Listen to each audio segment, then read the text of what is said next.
Hey guys, welcome back to the Antler Queens. I'm Kelly, Puppet Torture Keen. I'm Jazz, Henry, Donna, Truther, Shamanic. I'm Dawn, Basement Therapy for the Win, Glen. And we're back with another From Retrospective episode. If you've seen our coverage from season 3, episodes 1 through 7, the timeline's a little all over the place since we recorded episodes 2 through 7 in December. But we're back now and we're finishing out the end of season 3 in April, right before the premiere of season 4. Talk about getting it in at the last minute. That's what she said. Yeah. So this episode is episode 8, titled Thresholds. And Dawn, you're starting this week. So tell us who you are giving your pancakes to. I'm giving them, I feel like I'm repeating myself because the order we filmed this, but I'm giving mine to Tabitha. It's for her Victor therapy, her ability to keep him calm and to gently see him through and help him remember things. I just love how motherly she is, and I think her patience and her temperament are just shown so well in this episode. Yeah. Jazz, what about you? Who are you giving your pancakes to? My pancakes are going to Julie. This episode is so cool. I really enjoyed it.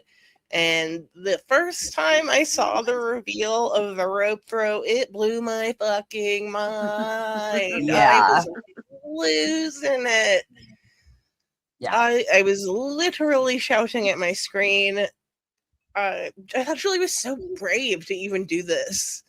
Mm-hmm. She was so traumatized from what happened to her at the end of the last season, and just suffering in silence and trying to figure it out. And I love that she takes Ethan, even though maybe that's not the best plan because who knows what's going to happen. Yeah. But Ethan's the person she trusts the most, and she sees his story knowledge as an asset. And she wants his take on this. And I thought that was really cool. That values his opinion so much.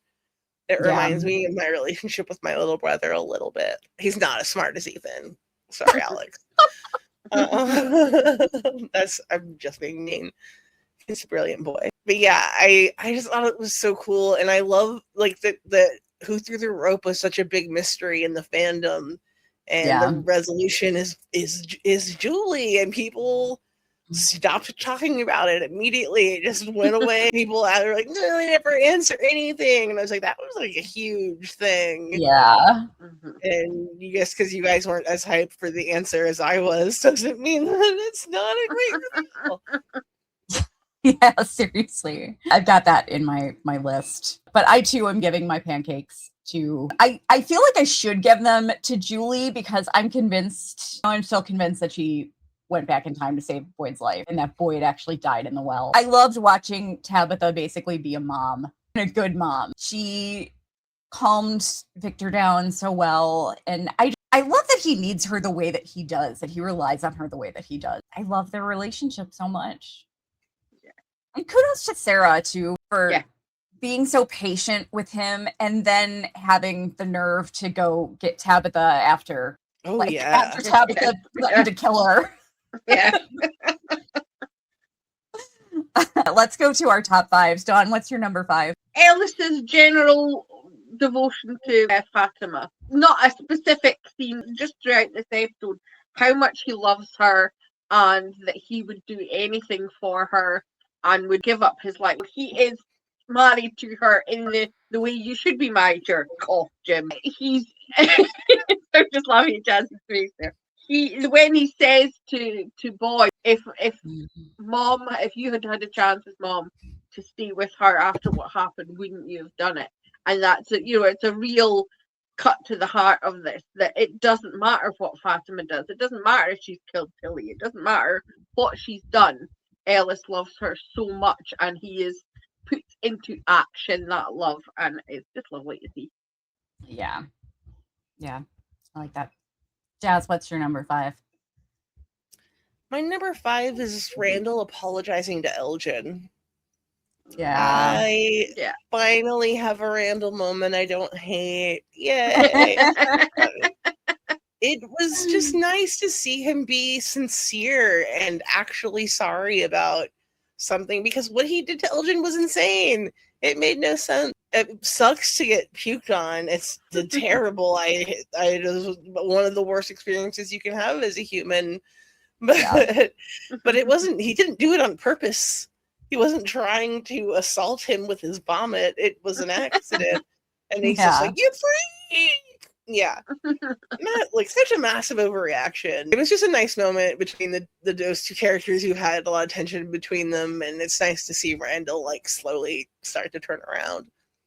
Yeah, definitely. Yeah, this was really the first episode where that kind of started happening, wasn't it? He's helping Julie in the earlier episodes. Oh, yeah. He gets a little better towards the middle of season 3. Yeah. We just don't remember because we did all that in December. Yeah, exactly. exactly. I remember. Yeah, I'll make that my number 5. That's in my list, but I agree. It was very nice to see that. I'm glad that Randall is showing some desire to be a normal human being. Yes. He owed him that apology. Yeah, absolutely. Dawn, what about you? What's your number 4? Something Jazzy mentioned at the top is Julie turning to Ethan for help. I loved that. I thought it was so lovely. She's always been such a good big sister to him, looking after him and distracting him when he needs it. Come on, we'll do this. It's so nice to see her reaching out to him for something and acknowledging that he knows something that she doesn't. He has this knowledge from the books, how a quest goes, that she knows that he understands this world of fantasy, so to speak, that they're living in a story of sorts, and he knows what to do, and that she's literally saying to him, and his reaction that he's like, what? And she's, no, I'm asking you, what would I do? What should I do? It's so lovely, and I'm such a sucker for brother sister stuff. Like Jazz, Yeah.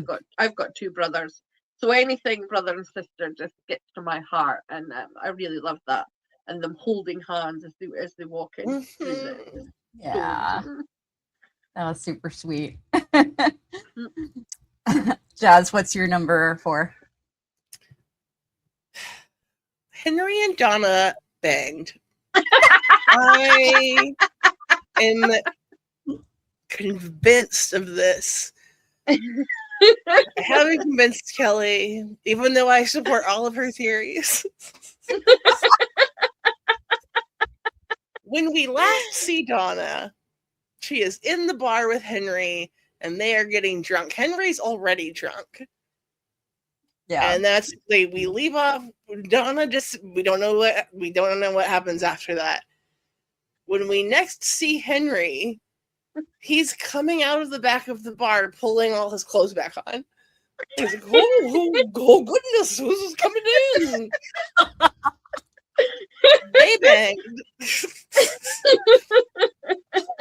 I firmly believe it. Even if they never address it on the show, it happened. There's no other rational explanation for that. I will take your word for it. I don't pick up on cues like that easily. No. I prefer to ship completely ridiculous pairings, like Goldjin. It's not even a ship. I just think it happened. Yeah. It happened.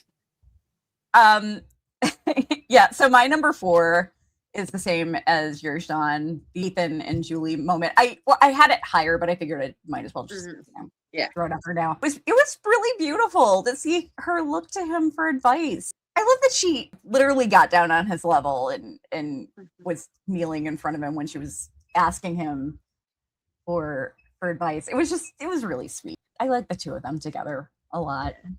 They really take good care of each other. They really seem like siblings. Yeah, they do. Yeah, definitely. Dawn, what's your number 3? As I've written it, Sarah and Tabitha double teaming Victor.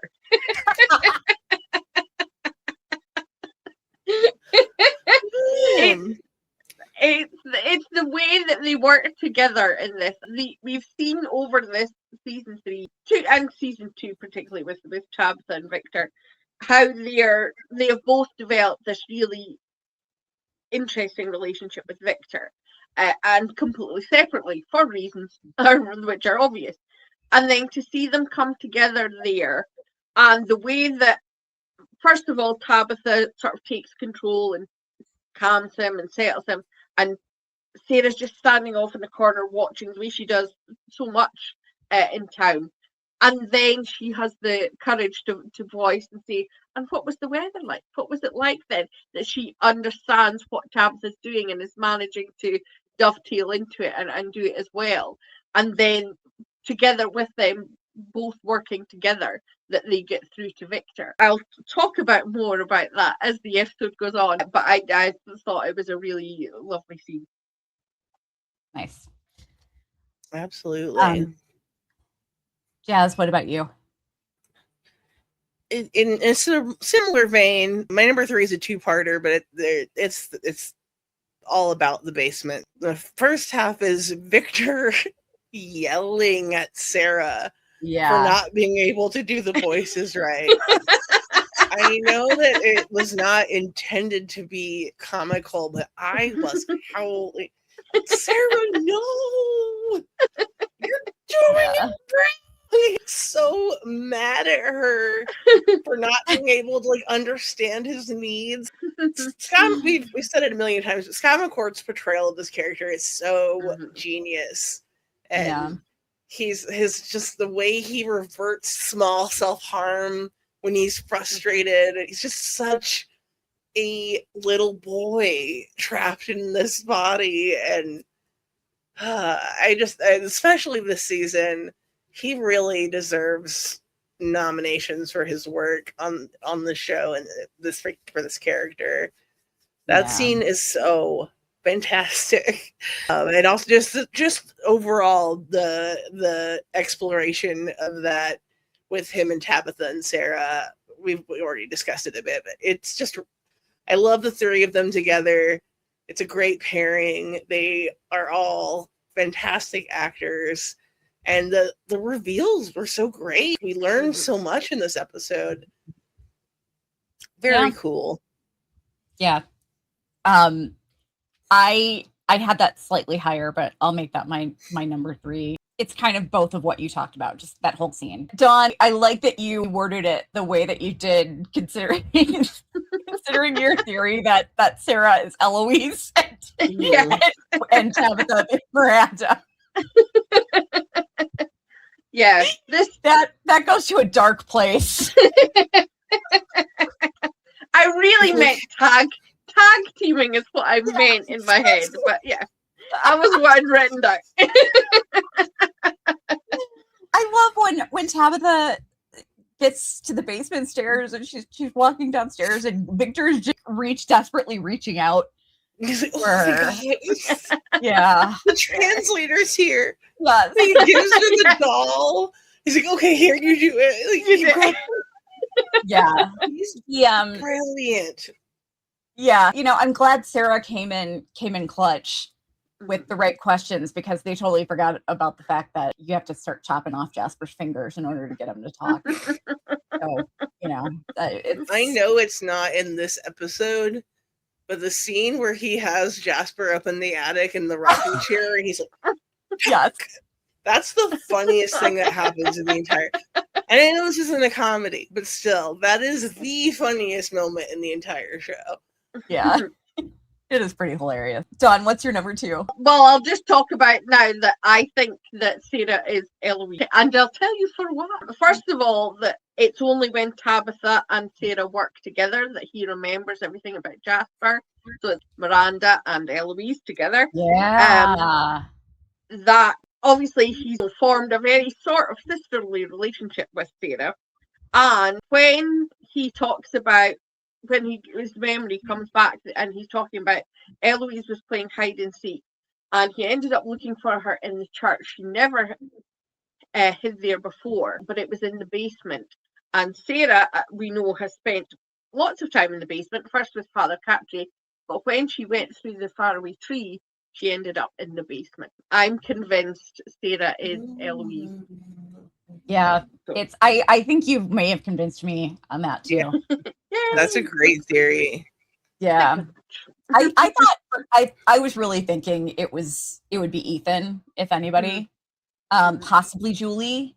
But I also thought Sarah too. I thought Sarah was a strong option. I think actually while season 3 was airing, I believe Sarah was my top candidate for being it, assuming you suggested Donna also. Oh yeah, and Donna too. But I think you might have just convinced me that it's Sarah. If assuming Eloise is actually dead. Yeah, of course. But I have a theory that shares powers with Julie, and she's just stuck story walking and hasn't been able to find her way back to the right timeline. Yeah, that's just a theory. She might be dead. Yeah. Jazz, what about you? What's your number 2? The reveal that Julie threw the rope. That blew my mind. I literally cheered. I said this earlier because she was my pancake receiver. It was just it's such a cool moment. Like I really didn't know what to expect when she stepped in, and being in the dungeon where Martin is, like he's the person she was talking to. Oh my God. Yeah. Such good writing. It was completely, I don't think anyone could have guessed that. No. Yeah, definitely not. There were so many theories about the rope, and it's interesting how no one talks about that when they say the show never answers any questions. Right. It drives me crazy. Remind me that I have a theory that I want to talk to you guys about once we're done recording. Okay. Don't let me forget. My number 2, same thing. It was a really shocking revelation that I was not expecting. It was a complete mystery to me. I didn't even know if we would ever find out. I was really shocked that it was a whole time travel thing with Julie. Kind of crazy. Dawn, what's your number 1? Yeah, I shuffled all my around because of my theory, and I had the rope as my number 1, but because we've talked about it, I shall move up one which was further down, and I didn't mention, and it is Henry having the best line of the entire show when he says to Jim, "Did you ever think when you're with your wife you might shut the fuck up and listen?" Yes. That's my number 1. That's my app number 1. Yeah. I cheered out loud when Henry said that. Why has no one ever said this to Jim before? It's about time somebody did. Thank you. Yeah. Thank you, Henry. Whether the drink gave you courage or you would have said it anyway, I just applaud you. Or maybe it was having sex with Donna gave him the strength to say it. I don't know. But he was feeling real loose and frisky. That's what I'm saying. Yeah. The seeds are there. It was the best thing ever and a long time coming. Yeah. That is also my number 1. First of all, for the shock in Jim's face. Right. When he says, "You ever think about shutting the fuck up and listening to your wife?" No, he has not. Never once has he thought that. Yep. Loved it. And it's just, it's crazy. Henry's like, "I've been in your shoes. I've been in the same exact position," because he literally has. Way even more than you know. Yeah. And I'm like, I guess maybe because Dawn has called him out on being an idiot and a bad parent a couple times, but now that a man has said it, he can listen. Yeah. So. Yes. Yeah, definitely. Yeah, that's my number 1 too. It's just the whole thing. I mean, the whole scene was just fantastic. I loved Jade's line about how he's getting tired of his blue collar sanctimonious bullshit. Yes. I love everything that Jade said to Jim was just perfect. Mhm. It was perfect. And I love that Jim was like, we're not done. And he's like, yes, we fucking are, Jim. He just slams the door. The audacity for him to say that Jade is putting ideas in Tabitha's head. I know. Talk yes, about misogyny. Sir, your wife is an adult. Yes. Oh, I hate him. Yeah. And like Jade said, what is she, 9? 9, yeah, I love that line Right? as well. Yeah. Do what you want with your kids. I can't control that. They're your children, but your wife is a grown woman. She can do what she likes. Yeah, it was crazy. But yeah, Henry shutting him down as well was fucking awesome. I love it. Highlight And of the season. I think most of the people watching this, have either seen through season 3 or have already been made aware either through stuff that we've like. I know of one couple that is watching along with us, but okay, they'll probably be okay if you need to spoil something. Okay, so it's okay if I get a little spoilery here. Yeah. All right. I just love the idea of the 3 husbands being together. Yes. Yes. I was thinking that watching it. Mhm. And husband 2 is giving advice to husband 3 while backing up husband 1. Yeah. I love it. I love that Henry's. I love that Henry's husband 2. Yeah. Yeah. I think Jim is husband 2 or 3. -4. I'm still waiting on the season 4 Tabitha Henry Jade 3s. Yes. Oh. So yeah, that whole scene is my number 1. I loved everything about it, and I just love Henry. Whoever wrote this episode, props to you. Obviously, they're told what the story is, but whoever wrote that line, mwah. Mm-hmm. Yeah, absolutely. Because no, he is not. Yeah. Never once. Oh my gosh. All right. So let's go over to our Fromville debate team segment. Woo! And yeah, you can cheer, Jazz. Yeah. So we are randomly assigned these roles. For this episode, we chose the conflict between the husbands, specifically Jim and Jade. The husbands. The husbands, yeah. And so we're doing Jim versus Jade, and Dawn got Jade, Jazz got Judge, and I got Jim. So let's roll with that. And if you guys, we've already talked about it, but I'm going to get a little spoiler. I'm going to get even further spoilery in my defense of Jim. So we'll just, if you don't want any more spoilers at all for season 3, then skip ahead to the bottom 5s and the LVPs. All right. You ready, Dawn? Yeah, I'm ready. All right. Ready, set, go. Your wife is a woman. She's a grown woman. She's an adult. She has a thought of her own. She has no need to have thoughts put in her head. They are all her own thoughts. I know it's very hard to imagine, but women have their own thoughts, you know. And what she does is her own business and her own decision. I, as another person who is only a friend, and I don't even know if I can call it a friend, of hers, I don't have that much influence on her. You're her husband. You shouldn't have that much influence on her either. The only person who gets to decide what Tabitha does is Tabitha. And the sooner you realize that, the happier man you'll be, because you won't constantly be fighting with your wife and having her walk away from you and go into a faraway tree just to get into another land so she doesn't have to deal with your shit every day. Time. Yeah. That was perfect. All right. All right. Kelly, you ready? I'm ready. All right. Ready, set, go. I'm Jim, and I have something to say.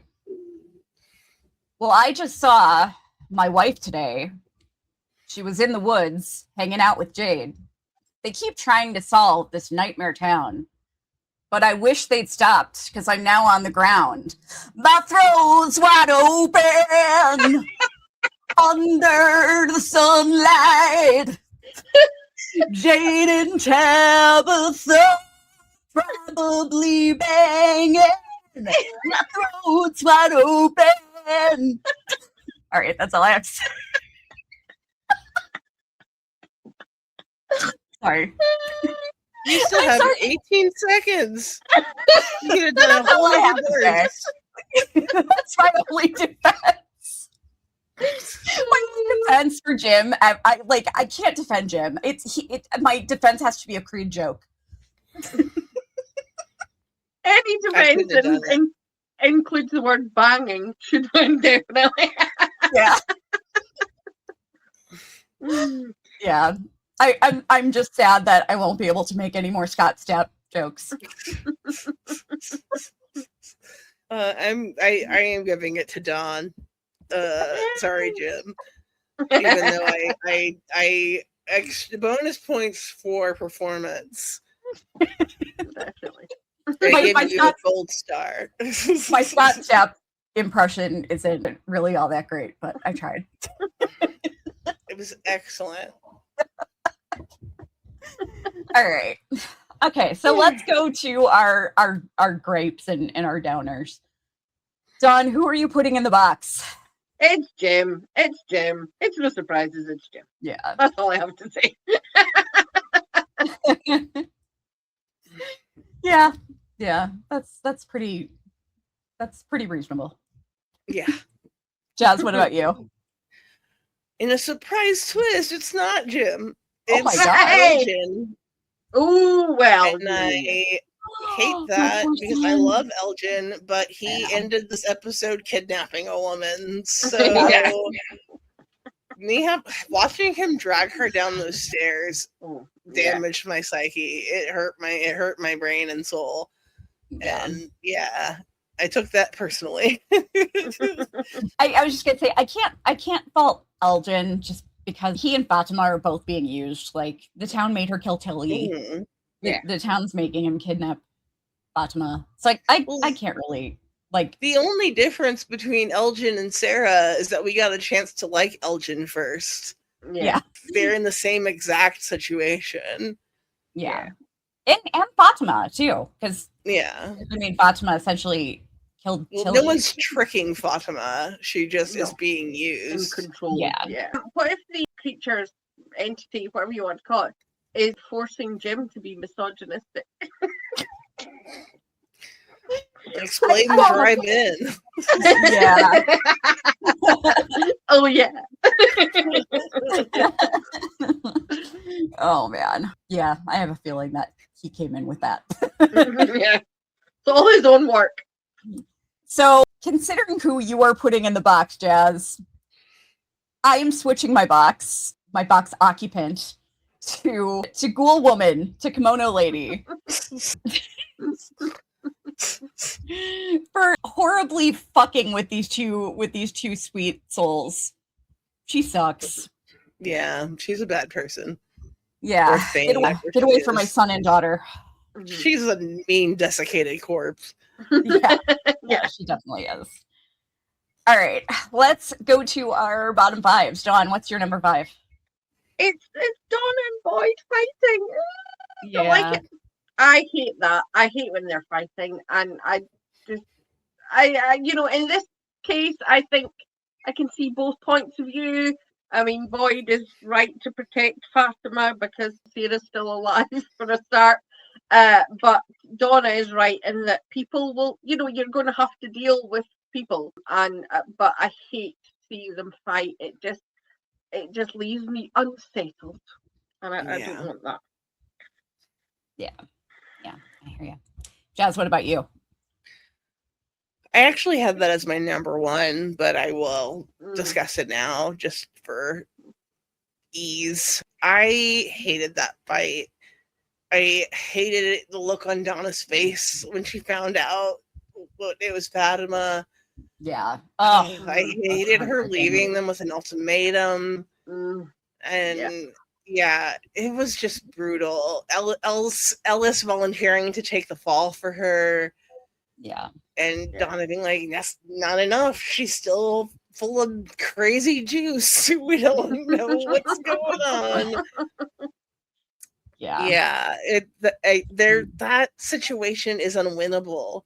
There's no good answer, and it's just hard to watch these people who care about each other grapple with that. Yeah. I mean, that whole situation I had a lot higher, but yeah, I can't really talk about Boyd and Donna fighting without just talking about the entire scene or the entire situation. It's so heartbreaking. Yeah. So I'll just make that whole thing my number 5. Donna, just confirm it. I love saying out loud, I love Tabitha as if she were my own. Fatima. Yeah, not Tabitha. I love Fatima as if she were my own. It's heartbreaking, and heartbreaking that Fatima had to hide at all, that they had to hide her away. And then Boyd telling Ellis, you won't be safe with her. Like, oh my God. You just fucking stabbed somebody.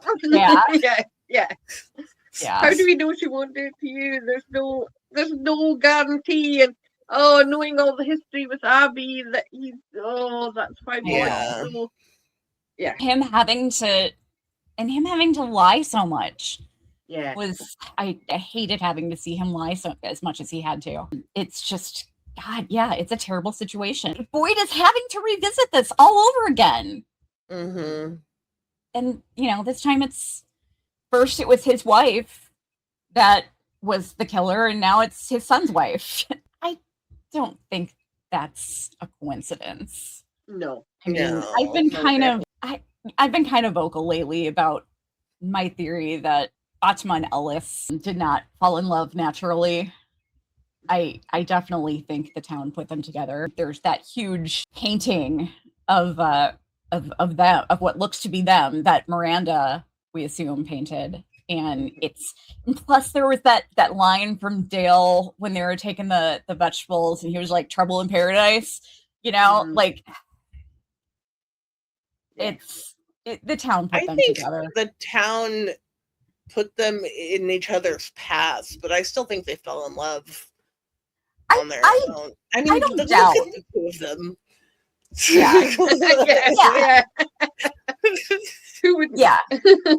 Who wouldn't fall in love with either one of them? Exactly. But I don't necessarily doubt that if they found out and this spell were broken, that they wouldn't still be in love. I think that's definitely likely. I definitely think they were put together.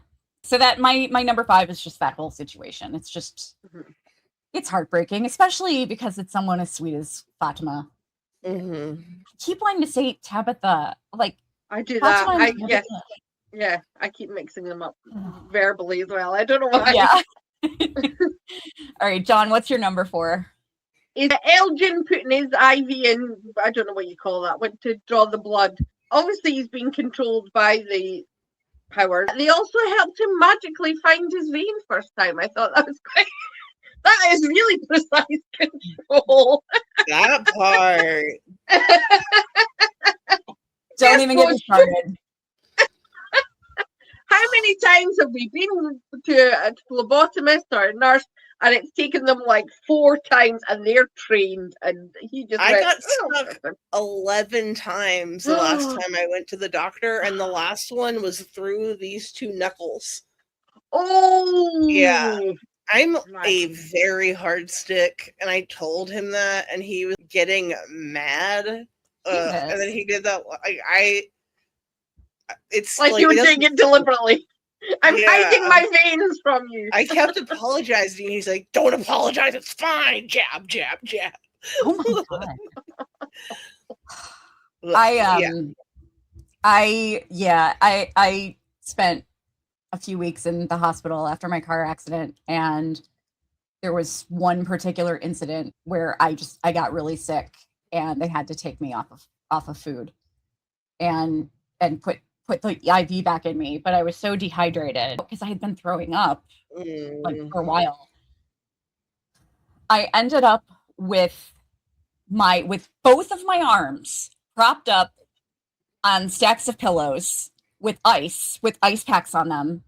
I was screaming in pain, like screaming at the top of my lungs because they were having so much trouble. I think it took them a half an hour to get the IV in. Did they do the like X-ray guided? No. Oh my God. No. It was a terrible hospital experience. My arms were propped up with ice, and then in the morning, the first shift nurse comes in and she looks at me, and I was already awake, and she looks at me and she's like, "You look like somebody beat you up." I was like, yeah, pretty much. Oh yeah, I was black and blue all over for that. God, that was not very realistic. and unrealistic that nobody in Colony House was knocking on the door to get into the bathroom. Yeah, she's occupying for a long time. Yeah, the town controls their bathroom urgencies too. Don't let anyone disturbing Elgin while he's trying to get food for Fatima. Elgin's blood drive. Yeah, exactly. Jazz, it's your turn now, right? Yeah. My number 4, well, continuing with Elgin and the bloodletting, is how did he pick the dirtiest jar I know to put his what? That was somebody's pea jar. Yes, it came under the bed. It looked like someone had been spitting tobacco into this jar. Yeah, and he was like, "Here's where I'll put the blood. This is a good spot for it. The filthiest jar that God ever saw. That'll be appetizing for the demons." Yep. Probably is. They do like eating trash. So, I just say how my brain clearly wasn't switched on when I was watching this. I was watching it going, "Oh, it must. The powers have told him that Fatima will need a blood transfusion. Oh, that's nice." no, you idiot. I mean, whatever he was doing with it was going to be disgusting because that jar is a crime. Oh, yikes. My number 4, I was very, very confused as to why Ethan was so pouty when they got back to the house. Yeah, I was like, what happened in the episode before? Have I forgot? I feel like there was a scene cut where Tabitha and Jim were arguing or something. No, it wasn't. It happened. I don't know if that was. I mean, that wasn't really a bad argument. I mean, they were talking pretty reasonably with each other. But Tabitha was also a lot more upset than that scene called for later too. So I feel like there was a scene cut there, and it really confused me because I felt like they were having stronger reactions than they should have. That's it. It was just after the 3 of them in the woods, wasn't it? Jade and Jim and Tabitha in the woods. That was it. It came after that, didn't it? So it was just Dawn, what's your number 3? Our favourite person to hit on is Acosta saying, "Who cares what Boyd thinks?" Well, everybody does. Yeah. How have you not got into your head? People listen to him. People care. It's the way that she's going through everything as if all these other people have never existed before. She's saying, "Well, why do we care what Boyd thinks?" Well, we have told you why we care what Boyd thinks, because he's been our leader for however long. Yeah. Like, she doesn't listen to anything anybody says. Nope. And then she's just obsessed with her Boydist hatred. Her Boydist hatred, yeah. Yeah, probably. Jazz. Mine are all out of order now because I've changed everything around, but I'll sandwich them. That'll work. Okay, so my number 3, right? Round 3? Yeah. Mhm. My number 3 is, of course, Jim spent hours at the bar the night Julie was born, not drinking. He left his wife, who had just given birth to his first child, to walk across the street to the bar and look at alcohol. That's Yeah. a better use of his time. Yeah. Obviously. Classic fucking Jim. Ugh. I'll also remind you that he lost the bracelet that Tabitha made him in the hospital when Julie was born. Yeah. Yeah. Childbirth was rough for Jim. Won't someone think of the men? Yeah. Poor guy. Mhm. Oh man. My number 4 actually is not that, but it comes from this, or 3, I'm sorry. Is not that, but comes from the same scene. And it's Jim telling Jade, like, the whole thing about how he doesn't know what it's like to have people he cares about and all that business. I just fucking hate it. Mhm. It sucks. It's awful. What does he even know about Jade's life? Yeah, exactly. Yeah, exactly. Have you ever had a real non-conspiracy theory Pepe Silva Fromville conversation with Jade? Do you know anything about Jade? Yeah, no. Yeah. And you know what pisses me off so much is that Jade tried to show him some really fascinating information. The picture of Victor, the Christopher's incel book of crazy, and Jim just wouldn't even look at it. Jade's got all of this stuff laid out, and Jim then has the nerve to be like, all this does is prove that you're the smartest prick in the room. He's so butthurt about that. Is that bad? Is that Yeah. supposed to be an exactly. insult? Yeah. And Jade's response All was this perfect. proves is you're Yeah. working hard on the problem at hand. Yeah. Jade's response was perfect too. He said, Who so cares? what? As Yeah. long as it's getting us home, who cares who's the smartest one? Yeah. You're not going to be humble about saving people's lives. That's not going to be your main concern. Is trying to be humble about it and not show off too much. Like, oh my God, Jim is just insufferable. God. They Dawn, really what's your... ramp it up. Yeah, this definitely. season. Yeah. Yeah, that's my number 2. I wrote, fuck off, Jim. Jim being an asshole to Jade. Just everything he's saying, everything about Tabitha and putting ideas in her head, and talk to your wife. Don't talk to this guy that you think is putting ideas in her head. Talk to her. And the point is, she isn't listening to you, so you can't control your wife. You go and try and control a man to control your wife. And then, as you say, exactly what he says about Jade when he says, you're a lonely, selfish, narcissistic asshole who doesn't give a shit about anyone. It's the fact that he has made so many assumptions.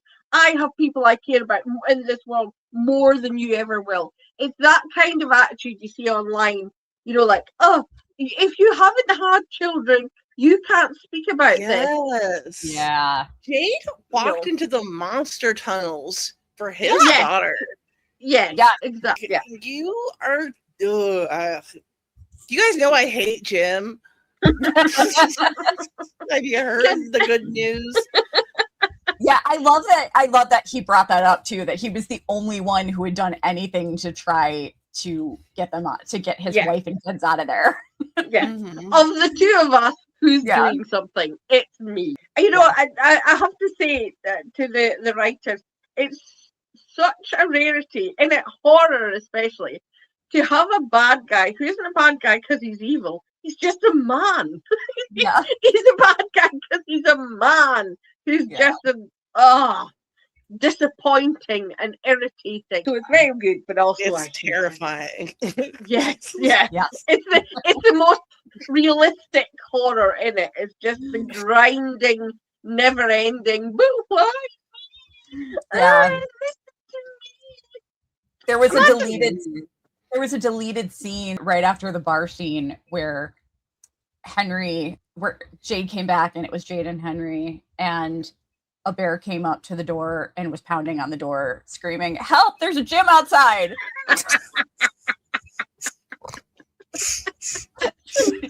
Oh dear.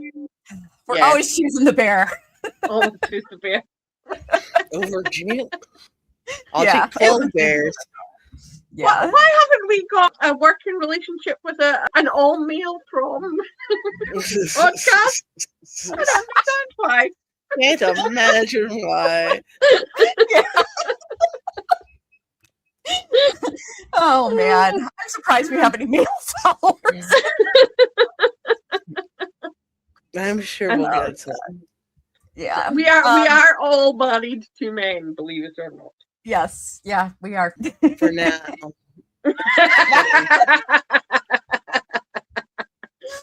Oh god, that's so funny. All right, it's my turn, right? Yeah, sorry, we've all got a bit. All right. I think it's Mike. Didn't you just go, Dawn? I just went. Yeah. Oh, I thought Yeah, you were sure. going, Jazz. I'm sorry. Sorry. My number 2 is just the enhanced creepiness of Elgin. Yeah. I'm bummed. I kind of knew it was coming. I knew that whatever he was communicating with was not a positive thing. Yeah, I hated seeing him kidnap Fatima. It really, really sucks. And I know he thinks he's doing the right thing. What's the actor's name that plays Elgin? Can you remind me? Nathan Simmons. Yes, he's amazing in this episode. He's amazing in general, but his trying to be normal, sweet Elgin, and he's like, "Oh, come on, we set up a birthing center for you in a doula in the dirt hole." Yeah. Colony. Like he's trying so hard to play it off. I'm bummed to see him take a heel turn. It was hard on my emotions. Yeah.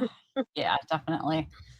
Yeah, it was rough on me too, because you guys know how much I love Elgin. He's my son. I always say he's my son. Yeah, that was rough. But my number 2 is just watching Victor in just so much misery and blaming himself, and he's just, oh my god, him taking on the blame for Miranda. Oh god, that's so heartbreaking. That is so heartbreaking, because you can connect the dots. It's not just like, it's not totally out of left field as to him blaming himself for Jasper not talking, like that's kind of out of left field, but you can actually connect the dots. Obviously it's not his fault, but you can see how he got to that point, which just makes it more heartbreaking. If he hadn't told Miranda, then she wouldn't have gone through the tree. She wouldn't have tried to go through the tree. And even though it wasn't his fault, you can see how he got there. And that's absolutely heartbreaking. I just, poor Victor. He's been through so much. Yeah. I need him to have some happiness. Yeah, seriously. I want him to smile. I want him to have one good day. Yeah. Dawn, what's your number 1? It's the end scene. It's Elgin and Fatima in the root cellar. I think what makes it so chilling is Elgin is so sweet, and then to see him turn. But also, so much of the horror scenes in this involve the creatures killing someone, about to kill someone. But when you watch this visually, you see something that you can see in reality. The way she's trying to crawl out of the cellar, and he's pulling her back in. That is so chilling, because it, that kind of thing does happen. And the bit that sort of got me the most is when she says, "Oh, there is no baby," and he says, "Yes, there is. It's just not yours." Yeah. And it made me think of like cult leaders and women who get involved with these guys who are delusional. And it does often involve pregnancy and babies and that connection to cult leaders and wanting to impregnate the world. All the connotations of a pregnant woman being held by a man, just there's something visceral there when you're watching it, that even though you know this is a supernatural thing, it just brings up all those connections and makes it even more horrific. Yeah, definitely. Mhm. Jazz, what about you?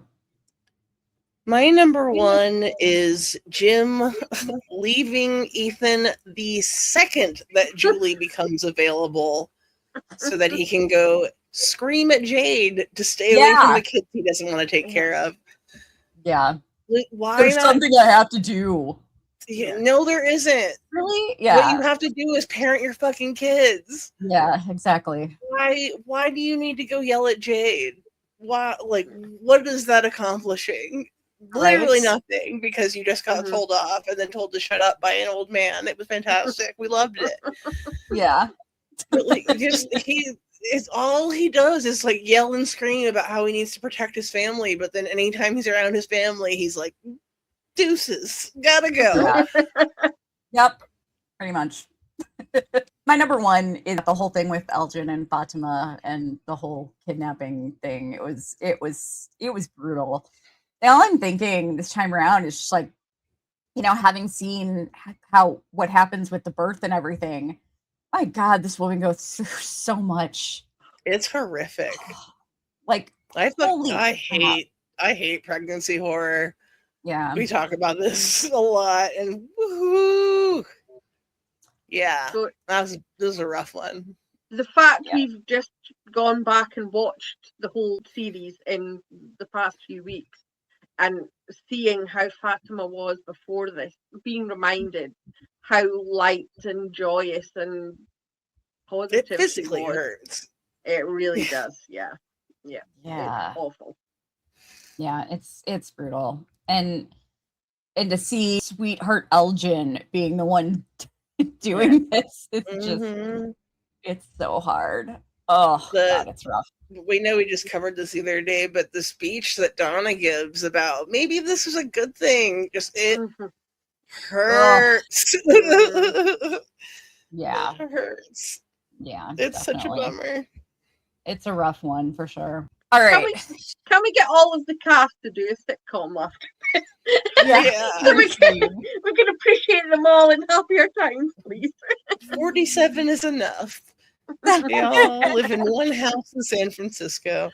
I hear season 4 is going to be nothing but joy. Just yay!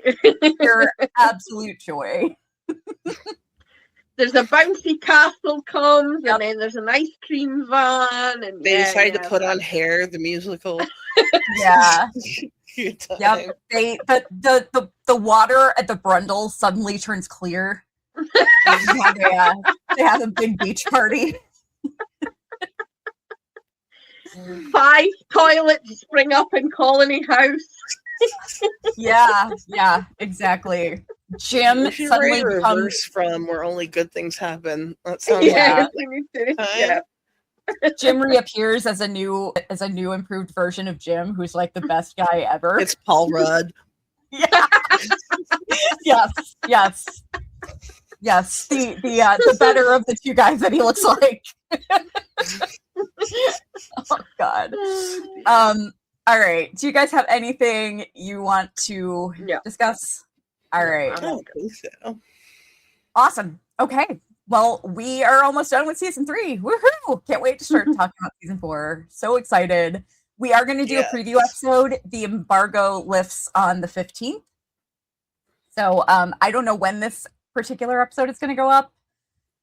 So this might go up after. So just check our channel, because if our preview episode is not already up there, it'll be up there shortly after we post this. So we will see you guys very soon. And until the next one, take care. Bye. Bye.